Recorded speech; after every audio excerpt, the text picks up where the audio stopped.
Hello once again YouTube, and welcome to another Transformers unboxing slash reveal slash awesome video from yours truly. The last part is not true. These are quite amateur actually. But today I'm excited because the last two unboxings, as you recall, were both smaller Autobot vehicles. We're getting into these next four characters are all more bigger characters that came, and I like to save the biggest for last. So in the first one today, is one of like the original Decepticons that was there right from day one of Megatron's loyal troops, and one of the three Decepticon seekers. He has a couple of brothers that, let's just say they're all dysfunctional. They don't exactly get along, but it is the Decepticon Thundercracker.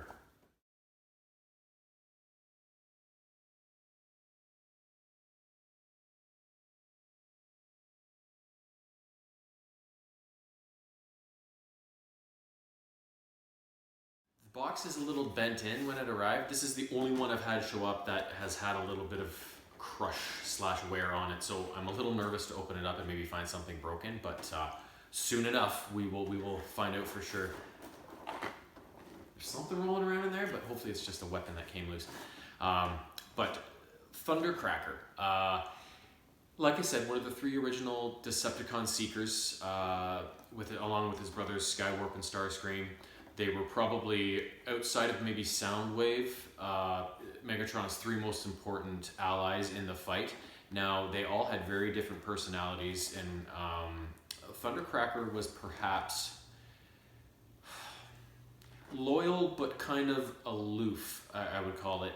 He, depending on which continuity you read, like whether it's comics or cartoon or whatever, he, not necessarily, I don't know if he was like strictly a Decepticon because he loved being a Decepticon and he believed in the cause and all that stuff. He was, first and foremost, was loyal to Megatron and Megatron alone. If anybody else got in between that, screw them, right? Like, so he wasn't necessarily loyal to all of his other fellows, but Megatron was the be-all and end-all of the Decepticon cause. And in the clip here that I'm going to show you kind of shows the lengths to which he'll go, even betray some of his own comrades and maybe betray even the Decepticon mission in order to make sure he doesn't look bad in front of Megatron. So here's a little clip showing what he looks like in both robot and plane mode, and exactly what I'm kind of talking about in terms of his personality. So here we go.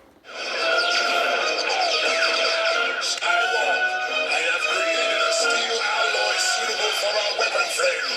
Leave Starscream and Thundercracker to watch the crystal and come immediately. How dare you assign me to guard duty, Megatron? I am Starscream the Mighty. Have a good time playing crystal there, Screamer. Bye! This secret passageway leads to the Inca Temple.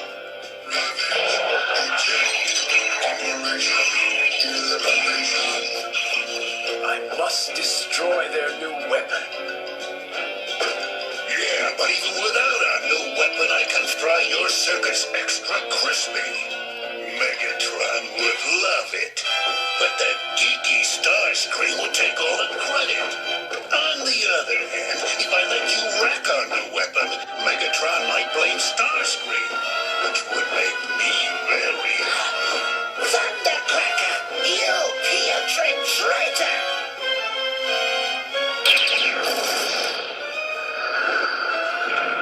So much for the Autobot intruder.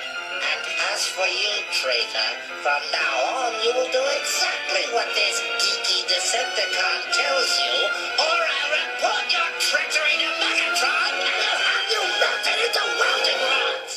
Yeah, so there you get a sense of what Thundercracker was all about. He was just kind of a gruff, say it like it is kind of Decepticon.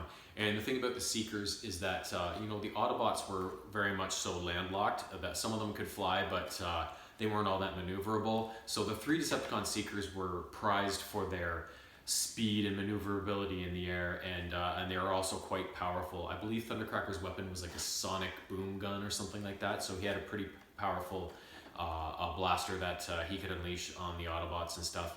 And like the rest of his Seekers, they liked their air superiority and looked down on literally people that were kind of confined to moving around on the ground and stuff like that. So I never had his toy as a youngster. I only had one of the Seekers, but they're all the exact same mold, just different colors. So I knew exactly how I could still transform Starscream's mold to this day without even thinking about it. But they're all kind of the same molds, and I believe that the three Seekers in this Masterpiece line, I think they'll be the same thing, right? Like they'll all be the same kind of transformations, just the different colors, and then they might have some different features. I don't know, but here's a look at the original G1 1980s Thundercracker toy.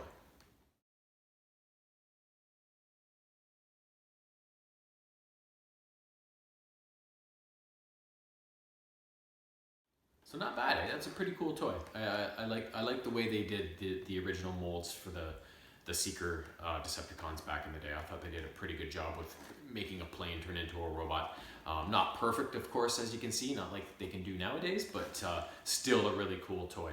But I can't wait to get this guy opened up and see what he looks like, and also see if he is not broken. So let's get into it and get Thundercracker added to the shelf. Let's go. So here we go with Thundercracker. And like I said, I'm praying he's not broken. I'd almost rather the toy not show up, because usually when that happens, it's because it's been a fraudulent seller. That's happened to me a number of times, and eBay just looks into it and eventually rule in your favor and give you your money back. Whereas if this thing's broken, like, I don't know how to return things, right? Like, so let's cross our fingers here. So far, oh yeah, he's good. We're up. Oh my God, he's massive. I love it. Oh my God. Yeah, it's just some things that have gotten loose that are rolling around in there. But yeah, here we go. I don't think he has many accessories because the guns are on their arms, you know. So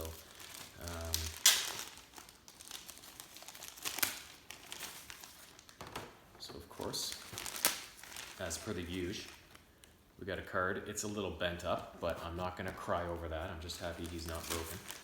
And we've also got, Ironhide had one of these too, like you put it in his front windows sort of thing, but I'm honestly not sure why Thundercracker has one, but let's see. I just want, and then of course here's the instruction booklets, and I want to make sure, yeah, so Thundercracker contents. Thundercracker, and then the hologram pilot, which is what was rolling around down here. So we've got everything. That is fantastic. I was really hoping these were going to come in plane mode, so I didn't have to transform them twice. But alas, he has come in robot mode. Very loud. Probably can't even hear anything I'm saying for all this. Then again, nobody watches, so it doesn't really matter. That's what I say to myself. It's like, oh, I did a bad job on this video. Well, nobody watches, so who cares? Oh my God, look at this beauty. He's pretty big. Like, I remember when I first got, the first kind of big ones I got were Ratchet and Ironhide, are a little bigger than the normal, and then also Grapple and Inferno. But then when I got like Megatron, Shockwave, Soundwave, like they were so much bigger than just the regular cars, you know? And it's just so cool how big and crazy looking they are. So there he is in all of his glory. Oh my God, I love it. Thundercracker. Welcome to the family. Let's get you transformed.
Well, here she be.